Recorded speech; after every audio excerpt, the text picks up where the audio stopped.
তারা তিনজন বসে খেয়ে নিল। তাসনুভা অল্প করে খেয়ে আগেভাগে উঠে গেছে। বাবুকে নিয়ে তিতলি, তৌচিবা, শাওন বাইরে চলে গিয়েছে।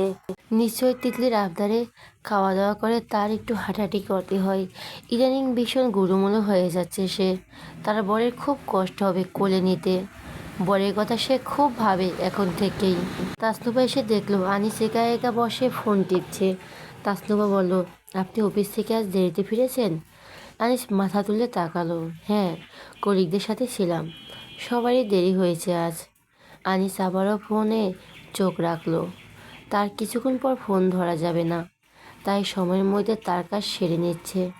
তাসনুভা বলল, সেখানে নাহিদা ফাইজাও ছিল? হুম। ওহ, আপনার ওই কলিগরা অনেক সুন্দরী। আনিস উৎসুক দৃষ্টিতে তাকিয়ে বলল, ওই কলিগরা? তাসনুভা অন্যত্র মুখ ফিরিয়ে রেখে বলল, ইয়েস। আনিস কপাল কুঁচকে বলল, হ্যাঁ সুন্দর। এখন? তাসনুভা ঝাঁঝালো কণ্ঠে বলল, আবার সুন্দরও বলছেন? তুমি তো বললে সুন্দরী। আপনি আমার সাথে কোনো কথাই বলবেন না। কার সাথে বলবো? তাসনুভা রেগে যাচ্ছে। সে কথা বলতে বারণ করেছে বলে তৎক্ষণাৎ কার সাথে কথা বলবে সেই সুযোগ খুঁজছে। লম্পট পুরুষ মানুষ। বিয়ের আগে তো দেখে ভদ্রলোক মনে হয়েছিল। আনিস তার হাত ধরে সামনে এনে বসালো। বসো। তুমি বোধহয় রেগে যাচ্ছ। না, আমি ভীষণ আনন্দে আছি, হাসছে, এই দেখুন। তাসনুভা জোরপূর্বক হেসে দেখালো। আনিস বলল, তাও ভালো, তুমি তো হাসো না সহজে। কারণ আছে। কি কারণ? তাসনুভা গম্ভীর মুখে বলল, কারণ হাসলে স্মাইল লাইন পড়ে। স্মাইল লাইন পড়লে তো ভালোই, সামান্য স্মাইল লাইনের জন্য তুমি হাসবে না? হাসলে তোমাকে ভালো লাগে। থ্যাঙ্কস, চেষ্টা করব। আমি আপনাকে একটা কথা বলতে চাই। বলো। আমি আর বাড়ি ফিরবো না। আনিস একটু চমকালো। মানে? মানে আপনার এই ফোন, কাজ, কলিগ আর বন্ধুবান্ধবের উপরে যেদিন আমি প্রায়োরিটি পাবো সেদিনই ফিরবো। আমি এখানে থাকবো আর মাঝে মধ্যে আমাদের বাড়িতে যাব। Take your time Anisuzzaman. Anis phone রেখে দিয়েছে। সর্বনাশ, এই মেয়ের তো তাকে হাড় জ্বালানো জ্বালাবে। তাসনুভা সোফা থেকে উঠে চলে যাচ্ছিল। আনিস তার হাত ধরে ফেলল। চলো। তাসনুভা অবাক হলো, কোথায়? তোমাকে সময় দিতে হবে, এখনও দোকানপাট খোলা, খাওয়া দাওয়া করবে, ঘুরবে। দিনের বেলায় সময় দেওয়া হচ্ছে না, অফডেতে তো কাজ থাকে প্রচুর। চলো। রাগারাগি দূরে রাখো, এইসব সম্পর্কের মধ্যে ক্ষতিকর। তাসনুভা হাত ছাড়িয়ে বলল, এইসব চাকরি টাকরি আমার ভালো লাগে না। সারাক্ষণ ওখানেই থাকেন আপনি, সারাদিন চলে যায় কাজে আর কাজে। আমার ঘর ঘুরতে যাব কখন? আমার ইচ্ছে ছিল আপনার পাসপোর্ট চলে এলে বাইরে ঘুরতে যাব। আনিস তার হাত ধরে বলো, আচ্ছা যাবো এক সময়, এখন চলো। আমি তাসকে ফোনে জানিয়ে দেব। চলো চলো। তাসনুভা বলল, ব্যাগ? কোনো কিচ্ছুর দরকার নেই। সায়না খাওয়া দাওয়া সেরে ফিরে এসে দেখলো কেউ নেই, ঘরটা ফাঁকা। এরা সবাই গেল কোথায়? বাবুকে কোথায় নিয়ে গেল? একটু দেখবেন। তাজা নির্লিপ্ত ভঙ্গিতে বলল, ঘুরছে। তুমিও যাবে নাকি? সায়না ক্লান্ত হয়ে বলল, নো, আমার ঘুম পাচ্ছে, আমি শুয়ে পড়েছি। আপনি আপনার মেয়েকে নিয়ে আসবেন। Good night. বসে সে আর পেছনে তাকালো না, দৃঢ় পায়ে হেঁটে ঘরের দিকে চলে গেল। তাজদের বিরক্ত সুরে বলল, আমি এখন ওদের কোথায় খুঁজতে যাব? আবারও ঝড় বৃষ্টি নামতে পারে। হুট করে চলে গেল কোথায়? নিচেই আছে ওরা, খুঁজে দেখুন। তাজদার পায়চারি করতে করতে ফোন দিয়ে যাচ্ছে তৌচিফ আর শাওনকে। তৌচিফ ফোন রিসিভ করে বলল, আমরা সবাই একসাথে আছি, বৃষ্টি নামার আগে ফিরে যাব। তুমি সায়নাকে নিয়ে আসতে পারো চাইলে, এখন আমার ফিরছি না। বাবু হাসি খুশি আছে, কাঁদছে না। তাজদার বলল, বাতাস বইছে হালকা, ঠান্ডা লাগতে পারে। লাগবে না, সারাক্ষণ মেয়েকে ঘরের ভেতরে বসিয়ে রাখবে নাকি? তুমি চলো, গেলে তোমার মেয়ে গোটা পাড়ায় টোটো করে বেড়ায়, কোলে ঘোরাঘুরি করে, তুমি ঘুমাও। বুঝি ফোন রেখে দিল। তাজদার কিছুক্ষণ সোফায় বসে রইল। বাবা, চাচা, বড় মামা শেষে রায়ানের সাথে কথা বলে ঘরে গেল। দরজার খিল্লিয়ে দেখলো সায়না ঘুমিয়ে পড়েছে। কাজবাজ রান্নাবান্নার পর সে ক্লান্ত, ঘুমটাও জরুরি। বৃষ্টি হওয়ায় ঠান্ডা লাগছে বেশ। সে সায়নার গায়ে লেপ টেনে দিয়ে কিছুক্ষণ পা টেনে নিচের পিঠের নিচে বালিশ দিয়ে বসে রইল। ঘুম আসছে না। নানান দুশ্চিন্তা মাথায় খেলা করছে। সায়না এখানে একা একা থাকতে পারবে কি না। নোভা থাকবে শোরুমে। তিতলির উপর এখনো ভরসা করা যায় না। পরক্ষণে মনে পড়ল সাইদা বেগমের কথা। তিনি আসবেন কাল, মেয়ের সাথে কিছুদিন থাকবেন। সবাই আশ্বাস দিয়েছে চিন্তা না করতে। সবাই আছে, মা মেয়েকে দেখে শুনে রাখবে। সে পিঠের নিচ থেকে বালিশটা টেনে বের করে মাথার নিচে হাত গুজে শুয়ে রইল। ঘরের আলো নিভে এসেছে, চারপাশে ধীরে ধীরে নীরব হয়ে যাচ্ছে। সে ভাবল আম্মুকে একবার কল দেবে কি না। ফোনটা হাতে নিল। ডায়াল করার আগ মুহূর্তে থেমে গেল। ফোনটা আবারও রেখে দিল। কিছুক্ষণ পর সায়না নীরবে এগিয়ে এসে তার বুকের উপর মাথা রাখল। তাজদারের বাহুর বৃষ্টিতে নিজেকে গুজিয়ে নিতে নিতে সে অস্পষ্ট স্বরে কী যেন বলল, বোঝা গেল না। তাজদার আলতো করে তার কপালে চুমু এঁকে চোখ বন্ধ করলো। মাঝরাতে স্বপ্নে দেখল লন্ডনের এয়ারপোর্টে সায়না নামছে তাজনাহাকে কোলে নিয়ে, আর সে দাঁড়িয়ে আছে একটু দূরে তাদের অপেক্ষায়। সায়না তাকে দেখা মাত্রই হাসছে। বাবুও হাত নাড়ছে।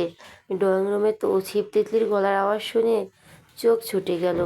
সে দরজা খুলে বেরিয়ে এসে ঘুমন্ত বাবুকে কোলে নিয়ে ঘরে এলো। বুকের সাথে জড়িয়ে ধরে রেখে কিছুক্ষণ হেঁটে হেঁটে ছোট্ট গাল কপালে আদরে ভরিয়ে দিল। তারপর কটে শুয়ে দিয়ে সায়নাকে ডাকলো। সায়না ঘুম জড়ানো চোখে বলল, কি হলো? একটা স্বপ্ন দেখছি মমতাজ, তাকাও। আরেকটা বিয়ে করেছেন জানি। তাজদার আর কিছু বলেন না, ভীষণ রেগে গেছে সে। তাকে কি মনে করে এই মেয়ে? তার এত আদুরে বউ থাকতে সে আবার বিয়ে করবে কোন দুঃখে? সায়না প্রায় অনেকক্ষণ পর চোখ মেলতে দেখলো মেয়ের হাত পা নেড়ে খেলছে, আর তার বাবা ঘুমিয়েছে। মাথাটা কাত হয়ে আছে। সে ধীরে ধীরে আলতো হাতে মাথাটা বালিশে তুলে দিয়ে কপালে চুম্বন করলো।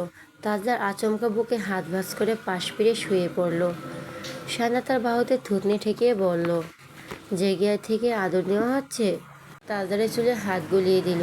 আপনি কি দেখলেন বাবুমশাই? এমা ঘুমিয়ে পড়েছেন নাকি? আমি ঘুমাচ্ছি, নো ডিস্টার্ব। সে সায়নাকে সরিয়ে দিতে দিতে চাইল। সায়না তাকে শক্ত করে ফিরিয়ে এনে তার বুকের উপর শুয়ে আঙ্গুল দিয়ে মুখে আঁকাবুকি করতে করতে বলো, স্বপ্নে নিশ্চয়ই দেখেছেন আমার কোমরে চিমটি কাটছেন, গাল ছিঁড়ে দিচ্ছেন, অসভ্য অভদ্র লোক। বলতে বলতে নাই সায়না নিজের কোমরে বেশ জোরে একটা চিমটি টের পেল। ফলস্বরূপ ভীষণ রেগে মেগে সে তাজদার সিদ্দিকের গালে কামড় বসিয়ে দিল। তারপর সরে গিয়ে কোমরে হাত বুলাতে বুলাতে বলো, উহ, পুরুষ মানুষ কিভাবে এত জোরে চিমটি কাটে? এইসব তো মেয়ে মানুষের কাজ। তাদের ফোনের স্ক্রিনে নিজের চেহারা দেখতে লাগলো। তারপর সায়নার দিকে চেয়ে বলল, সায়নার দিকে চেয়ে বলল, দাঁত 32টার মধ্যে 20-25টা বসিয়ে দিয়েছে। এই মুখ নিয়ে আমি লন্ডনে ফিরবো কী করে? মানুষ কি বলবে? মাত্র 25, তাহলে তো 32টা দাঁত বসানো জরুরি। সে তাজদারের দিকে তেড়ে এলো। তাজদারের বালিশ দিয়ে ধামাধাম মারল তাকে। সায়না তার বালিশে তুলে তাকে দেবেন মারল। বালিশ ছোড়াছুড়ি হতে গিয়ে যখন তাজদা কেঁদে উঠল, তখন দুজনেই শান্ত হয়ে একে অপরে জড়িয়ে ধরে শুয়ে পড়ল। সায়না ধীরে ধীরে মাথা তুলে এক চোখ মাঝে মধ্যে খুলে খুলে দেখছে তাজনা আর কাঁদছে কিনা। তাজদারও এক চোখ খুলতেই সায়নার সাথে চোখাচোখি হয়ে গেল। সাথে সাথে দুজনের একসাথে হেসে উঠল। সায়নার হাত ছুটতে ছুটতে তার গলা জড়িয়ে ধরলো। তাজদা সেদিকে তখনই তার গালে ঠোঁট চেপে ধরে বলল, কাল থেকে আর পাবেন না, স্টপ, আউট। পরের দিন সন্ধ্যায় তাজদার এয়ারপোর্টের উদ্দেশ্যে রওনা দিয়েছে। এয়ারপোর্টে রওশনারাকে নিয়ে আসার জন্য অনেক চেষ্টা করেছে রায়হান। শেষ পর্যন্ত সে সফল হয়েছে। তাজদার পুরোটা সময় মন খারাপ করে বসেছিল গাড়িতে। এইবারে যাত্রাটা সবচেয়ে জঘন্য। তবে শেষ মুহূর্তে মাকে এয়ারপোর্টে দেখে সে কিছুটা স্তব্ধ হয়ে গেল। খুশি হলেও তা প্রকাশ করল না। রওশনারা বেশিক্ষণ ছেলের দিকে চেয়ে থাকতে পারলেন না। চোখের পাতা কাঁপছে। সবাই ইশারায় তাজদারের নিজেই গেল মায়ের কাছে। সালাম করে বলল, এলাম। রওশনারা ভেবেছেন সে বলবে তার বউ বাচ্চাকে দেখে রাখতে, কিন্তু সে তা বলল না। শুধু এইটুকুই বলল, আপনার রাগ করলে নাতনিকে একবার গিয়ে দেখে আসবেন। কিছুদিন পর হয়তো দাদা দাদুর ডাকা শিখবে। আসি তবে। সোনারা বোকরা উন্না নিজের চোখ মুখ দুটো আলতোভাবে চেপে ধরলেন। তাজ, দাঁড়াও। তাজদার থেমে গেল। রওশনারা চোখের কোণটা মুছতে মুছতে নিজের ব্যাগ খুলে কিছু খুচরো 1000 টাকার নোট বের করে দিলেন। এই বয়সে এই অবস্থায় এসব টাকা তাজদারের কোনো প্রয়োজন নেই, তবু ছোটবেলা থেকে মা যেমন করে দিয়ে আসছেন আজও তেমন করে দিলেন। আর তাজদার এইবারও নিল। মায়ের কাছে ছেলেরা কোনোদিন বড় হয় না, আর মায়ের হাতে খুচরো টাকা সন্তানের কাছে কখনো অপ্রয়োজনীয় হয়ে ওঠে না। টাকাগুলো নিয়ে সে নিজের হাতের মুঠোয় দিকে তাকালো। কিছুক্ষণ তাকিয়ে থাকার পর পকেটে ভরে এগিয়ে এসে মাকে জড়িয়ে ধরল। আম্মু! রওশনা তার ডাকে হু হু করে কেঁদে উঠলেন একবার। শক্ত করে জড়িয়ে ধরে পিঠে হাত বুলিয়ে ছেলের মাথায় চুমু খেলেন। তাজদার মায়ের হাত নিয়ে চোখে ছুঁয়ে বলল, সরি, আমি এইবার দেখতে ফিরবো। তাজনার ওর মাকে যত্ন করে পাঠিয়ে দেবেন ফাইনাল পরীক্ষার পরে। আমি তিতলির বিয়ের সময় আসবো ইনশাল্লাহ। ঘুম থেকে ওঠার পর থেকে তাসনুবা মুখ আষাঢ়ের আকাশের মতো থমথমে। আনিস শুরুতেই ব্যাপারটা লক্ষ্য করেছে, কিন্তু না দেখার ভান করে বসে আছে। তাসনুবার মেজাজ মর্জির কোনো ঠিক নেই। তার খুশি হওয়া আর আমাবস্যার চাঁদ দেখা দুটোই বিরল ঘটনা। মন খুব ভালো থাকলেও সে হাসে না, যেন হাসলে ট্যাক্স দিতে হবে। আজ অবশ্য চেহারা বিষণ্ণতা নেই, তবে রাগের একটা কড়া আস্তর পড়ে আছে। আনিস মনে মনে কারণ হাতড়ালো, কিন্তু ঝগড়া করার মতো কোনো লাগোসূত্র সে খুঁজে পেল না। এই মুহূর্তে আগ বাড়িয়ে কী হয়েছে জিজ্ঞেস করা মানেই বিপদের দাওয়াত নিয়ে আনা। তখন সে এমন সব কাণ্ডকারখানার দায় তখন ওর উপর চাপাতে শুরু করবে, যা আনিস দুঃস্বপ্নও ভাবেনি। সে চুপচাপ তানসুবাকে লক্ষ্য করতে লাগলো। না, রাগে অবস্থায় তানসুবাকে মন্দ লাগে না। রাগের চেহারায়ও তাকে যথেষ্ট নিষ্পাপ দেখাচ্ছে এই মুহূর্তে। সেটাই আনিসের জন্য চিন্তার বিষয় হয়ে দাঁড়িয়েছে। একে আসল রূপ রাগ বলা ঠিক হবে না। রাগ আর অভিমানের মাঝে একটা সূক্ষ্ম সুতার মতো তড়াপ আছে। মেয়েটা যখন খুব কাছের মানুষের উপর অধিকার নিয়ে মন খারাপ করে, তখন সেটা হয়ে যায় অভিমান। রাগ করা সহজ, কিন্তু কারো উপর অভিমান করার জন্য তাকে অনেক বেশি ভালোবাসতে হয়। তাসনুবা কিছুক্ষণ পরেই ঘর থেকে বেরিয়ে গেল। মন ভালো থাকলে কিছু একটা বলতো, কিন্তু আজ কিছুই বলল না। সাইদা বেগমের গলা শোনা যাচ্ছে, সকালের নাস্তা তৈরি। আনিসকে এখনই খেয়ে দিয়ে অফিসের জন্য দৌড় দিতে হবে, কিন্তু তার আগে তাসনুবা রহস্যময়ী রাগের উৎসটা বের করা দরকার। সমস্যা হলে আজ সব কিছুতে বড্ড দেরি হয়ে গেছে। সে বিছানায় বসে মোজা পড়ছে। সে সচরাচর খেয়ে দিয়ে একদম শেষ মুহূর্তে মোজা পড়ে। আজ নিয়মটা ভেঙে গেছে। তাসনুবার কিছুক্ষণ পর দরজার চৌকাঠে এসে দাঁড়ালো। বুকে হাত ভাঁজ করে সে কঠিন দৃষ্টিতে তার মোজা পড়া দেখছে। আনিস একটু অস্বস্তিতে পড়ল। খেয়াল করলো তাসনুবার মেজাজ খারাপ হওয়ার কারণ তার নিজের ভেতরে গোটানো ভাবটা ওলটপালট হয়ে গেছে, অথচ সকালবেলা সে একদম টিপটপ আছে। একটা সুতো এদিক ওদিক হওয়ার জো নেই। অফিস থেকে ফেরার পর সে হয়তো একটু আলুথাবু থাকে, কিন্তু যাওয়ার আগে সে অন্য একটা মানুষ। অথচ আর সে বের হন আগেই সে আগোছালো হয়ে পড়েছে। জুলুমেরার এই নিষ্পাপ রাগী মুখটা তার রুটিনের 12টা বাজিয়ে দিচ্ছে। সে মোজা পড়া থামিয়ে একবার তাসনুবার দিকে তাকালো। এটা চোখে মুখে এমন যুদ্ধের আগাম সংকেত। আনিস প্রস্তুতি নিয়ে মনে মনে বলল, যুদ্ধ শুরু হতে যাচ্ছে এবং আমি যথারীতি নিরস্ত্র। যুদ্ধের প্রথম গোলটা দাগলো তাসনুবা। গালটা বেশি সপ্তমে চড়িয়ে এসে বলল, আর কতবার ডাকলে আপনার কানে যাবে? আপনি কি এখন কানেও কম শুনছেন? সে টেরই পায়নি, অপরাধীর মতো বলল, যাচ্ছি। কখন? যখন সব বড় হয়ে যাবে তখন। না, এই তো এখনই। তাসনুবা একটা নিঃশ্বাস ফেলে বলল, আর যেতে হবে না, আমি এখানে নিয়ে আসছি। আনিস আর দ্বিরুক্তি করল না, মনে মনে সে খুশি হলো। ডাইনিং টেবিলে বসে সবার সামনে জেরা করা যেত না। এখানে অত্যন্ত কথা বলার সময় কিছুটা নিরিবিলি সময় পাওয়া যাবে। খানিক বাদে তাসনুবা ট্রে হাতে ঘরে ঢুকলো। তার বুকের উপর চওড়া করে মেলালো ওড়নার এক কোণা, মেঝের ধুলো ছুঁয়ে গড়াগড়ি খাচ্ছে। আনিস আলতো করে ওড়নাটা তুলে তার কাঁধে তুলে দিল। নিচু গলায় জিজ্ঞেস করলো, তুমি কি কোনো কারণে রেগে আছো? তাসনুবার ট্রেটা টেবিলের উপর সশব্দে নামিয়ে রেখে বলল, না। আনিস একটা স্বস্তির দীর্ঘশ্বাস ছেড়ে বলল, আচ্ছা, বাঁচা গেল। তুমিও বসো, একসাথে খাই।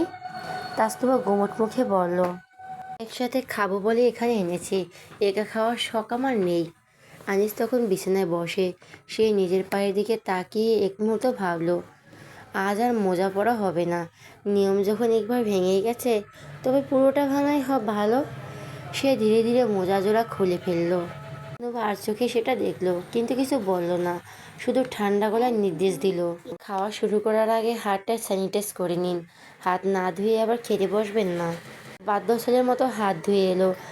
ছোট টেবিলে তার মুখোমুখি বসলো। টেবিলের মাঝখানে ধোয়া ওঠা চায়ের কাপ, লাল আটার পাউরুটি, ফ্রুট জেলি, সিদ্ধ ডিম আর কলা। তাসনুভা সাধারণত সকালে খুব অল্প স্বাস্থ্যকর খাবারই খায়, তবে আজ ঘরোয়া আয়োজনে যা আছে তারা তাই নিয়ে বসেছে। কোনো বাড়তি আড়ম্বর নেই। তাসনুভা পাউরুটিতে জেলি মাখাতে মাখাতে একবার আনিসের দিকে তাকালো। আলতো করে পাউরুটিটা আনিসের দিকে বাড়িয়ে দিল। আনিস পাউরুটিটা নিল। জেলি মাখানো পাউরুটি দেখতে বেশ সুন্দর, অনেকটা শরতে মেঘের উপর সূর্যাস্তের রঙের মতো। কিন্তু আনিসের মাথায় এখন মেঘ বৃষ্টির চিন্তা। আজ আকাশের অবস্থা ভালো না।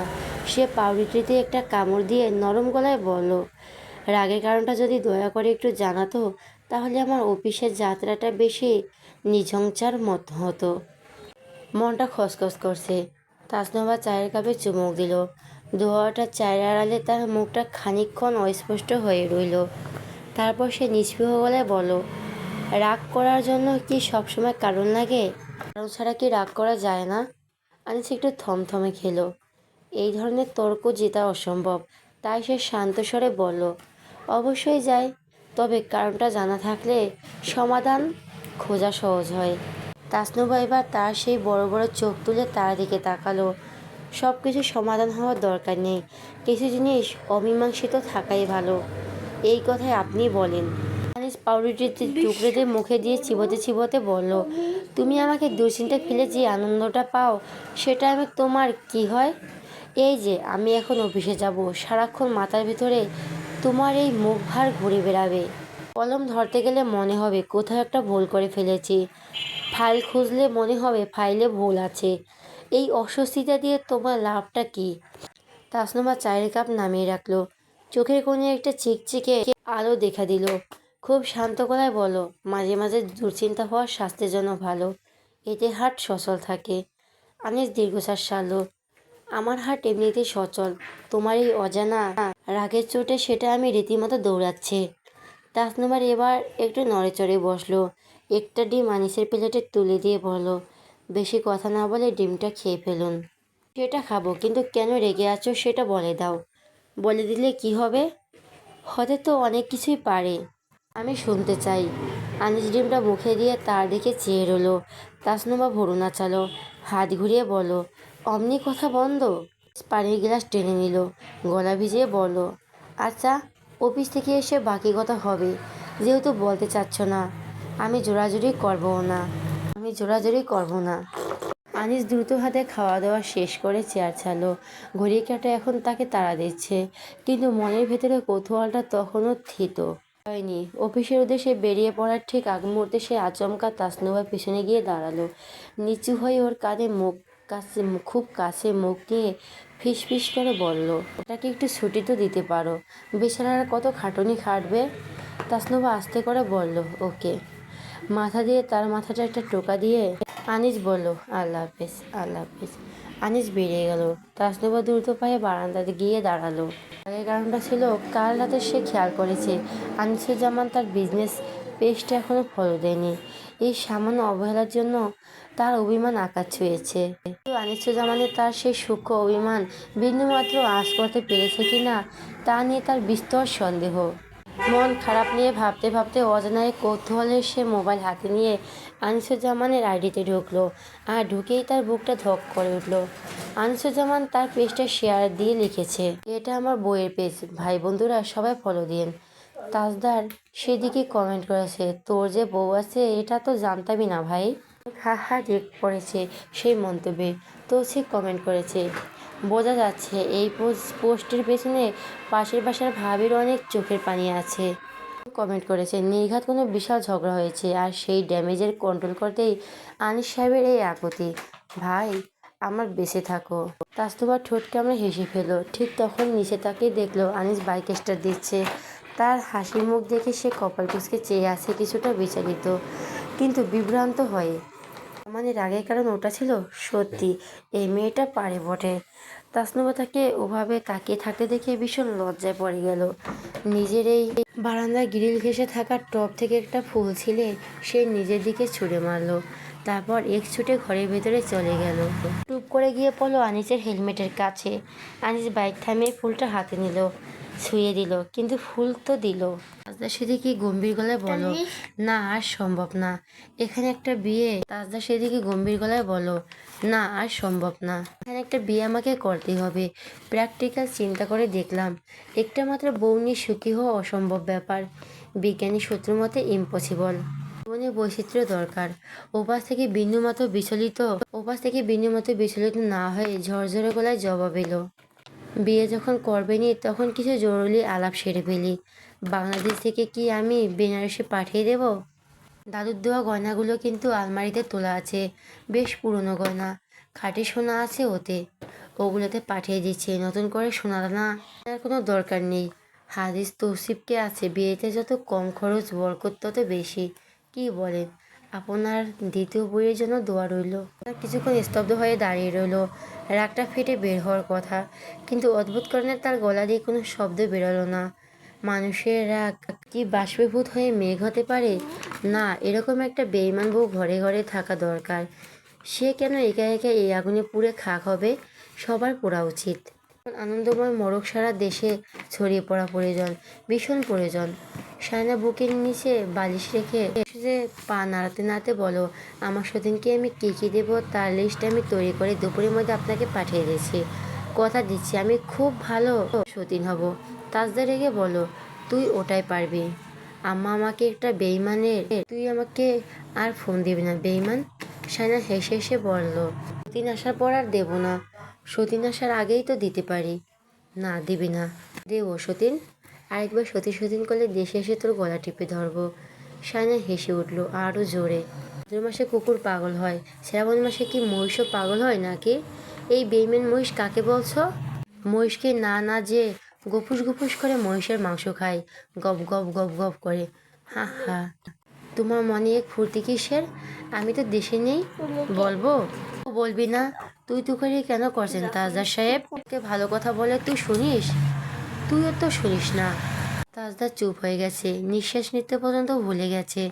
সায়না বলো, আমি ঠিক করেছি যে আমাকে তুকারি করবে, আমিও তাকে তুকারি করব। বাজে কথা বাদ দে। তাজদা সেদিকে আর কিছু বলল না। গোয়ারটাকে সর্বোচ্চ রাগেই দেওয়া মিশনে নেমেছে সায়না বলল, আজ বহুদিন পর মেসেঞ্জারে গেলাম, একজন মেসেজ দিল, ভাবি আপনার স্বামী কি বিদেশে? আপনি কি একাকিত্ব বোধ করছেন? একা সময় না কাটলে? সাথে সাথে ওপাশে গর্জে উঠল, থামো, ওই আইডি লিঙ্ক দাও। ওটা শুনুন। না, শুনতে চাই না। আরে শুনুন, আমাকে বললো বেঈমান, লিঙ্ক দিবি কি না? সায়না গজ করে বলো, আজ তো একটা বেয়াদব গোয়ারের সাথে তো ভোলাভালা মেয়ের বিয়ে দিয়েছে সবাই মিলে, জীবনে কাউকে মাফ করে দেব না আমি। তাজদার ফোন কেটে দিয়েছে, মেসেজ দিয়েছে, লিঙ্ক কোথায়? What is link? পেট চেপে ধরা উচ্চস্বরে হাসছে, চোখের পানি চলে এসেছে হাসতে হাসতে। সাবধানে টাইপ করা উচিত। হা হা, আর মাত্র 6 মাস। তুই আয় আমার কাছে, তারপর তোর কি অবস্থা করি দেখ। ডিম দেবেন, আমি ছানা ফুটবো, এই আর কি। আর কোনো রিপ্লাই এলো না। সায়না বিছানায় শুয়ে হাসছে। তাজনা তার মাকে অবাক চোখে দেখছে। মা এইভাবে হাসছে কেন? ঘন্টা দুয়েক পর হুট করে মেসেজ এলো, ওই ভ্যাটারাই দিয়ে খেয়ে ফেলেছি। কিত্তে পিড়িত আর কার কার সাথে চলে সেটা দেখার জন্য তোর আইডিও আপাতত আমার হাতে। Best of luck, see you in London. বাকি সব তখন সশরীরে বসে হবে। সায়না হকচকিত বিস্ময় হতো। পাশের বাসার এইসব বেয়াদবকে বিয়ে করে ভাগ্যিস ইজ্জত সমান বাঁচিয়েছে সে, নইলে কে বিয়ে করতো কে? ভাইয়ে ভাইয়ে ভাইয়ে। ব্যাং লাফ দিয়ে তসিবের সামনে এসে পড়লো তিতলি। হাঁপাতে হাঁপাতে বলো, তুমি গান গাইবে আর আমি? ব্যাং লাফ দিয়ে তসিবের সামনে এসে পড়লো তিতলি। হাঁপাতে হাঁপাতে বলো, তুমি গান গাইবে আর আমি দুলে দুলে নাচবো। শাওন ভাই ভিডিও করবে। আমি এক্ষুনি শাওন ভাইকে ডাকছি, ভাবিদেরকেও ডাকছি। তৌসিফ গিটার তার হাতে থেকে নিয়ে বলো, কিন্তু আমি তো গান জানি না। তৌসিফ গিটারটা তার হাতে নিয়ে বলো, কিন্তু আমি তো গান জানি না। তিতলি বলো, জানি। থাকলে তখন ভালোই জানো। এখন কেউ নেই, সবাই আসার আগে একটা গান করো। কোন গানটা? মন বোঝে না। তিতলি তার মাথায় গুঁতা দিয়ে বলো, যেটা মনে পড়ে সেটাই গান গাও। আচ্ছা, রোজ বিকেলে আতর ঢেলে তাকে সাজাইবো। তিতলি ধেই ধেই করে আপন মনে নেচে যাচ্ছিল। তখনই শাওন ধপাস করে ছাদের দরজা ঠেলে ঢুকলো। 3:30 বাজে। মাথায় হাত দিয়ে আকাশ পাতাল কাঁপিয়ে বলে উঠল, সর্বনাশ, মহা সর্বনাশ। তৌসিফ আরামদায়ক আচ্ছোয়া হয়ে গান গাইছিল। তাজ ভাইকে স্টোরি দিয়েছে, একবার দেখ। এই ভর সন্দেহে তো বিরহ কিসের? তৌসিফ অনিচ্ছা সত্ত্বেও মোবাইলটা হাতে নিল। স্ক্রিনে ফুঁসে উঠল, নীলচে পাহাড়ের চূড়ায় একা একা দাঁড়িয়ে আছে তাজা সিদ্দিকী। দিগন্তের ওপারে ব্যাকগ্রাউন্ডে গান গাইছে, আমার বিচার তুমি করো, তোমার বিচার করবে কে? এবার শাওন গভীর মনোযোগ দিয়ে স্টোরিটা দেখছে। তখনই হাসতে হাসতে উদয় হলো সায়না। তার কোলে তাজনা। মা মেয়ের হাসির দমকে সবাই চমকে তাকালো। শাওন আর তৌসিফ একে অপরের দিকে তাকালো। তাদের আগে বুঝতে বাকি রইল না তাজদা সিদ্দিকী বিলিতে বসে কেন অমন বিচিত্র নাটকের মঞ্চ সাজিয়েছে।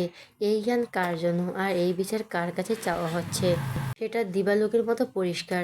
দুইটা মানুষ মাইলের পর মাইল কেউ কিভাবে তো ঝগড়া করতে পারে সেটা তারা বুঝতেই পারছে না।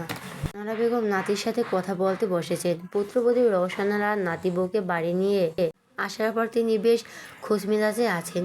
ভিডিও কলে তাজদা সিদ্দিকী কিছু একটা চিবোচ্ছে, পাশাপাশি নিজের কাজও করে যাচ্ছে। তিনি বললেন, দাদু ভাই, দূরে থাকলে শুনেছি মোহাম্মদ বাড়ে। তোমার কি কমেছে নাকি? শুনলাম দুজনে আবার ঝগড়া করেছো। বেইমানটা এইসব বলেছে? না, কিন্তু ঝগড়া কি নিয়ে? না, কিন্তু ঝগড়া কি নিয়ে? আর বেইমান আবার কেমন ডাক? না, কিন্তু ঝগড়া কি নিয়ে?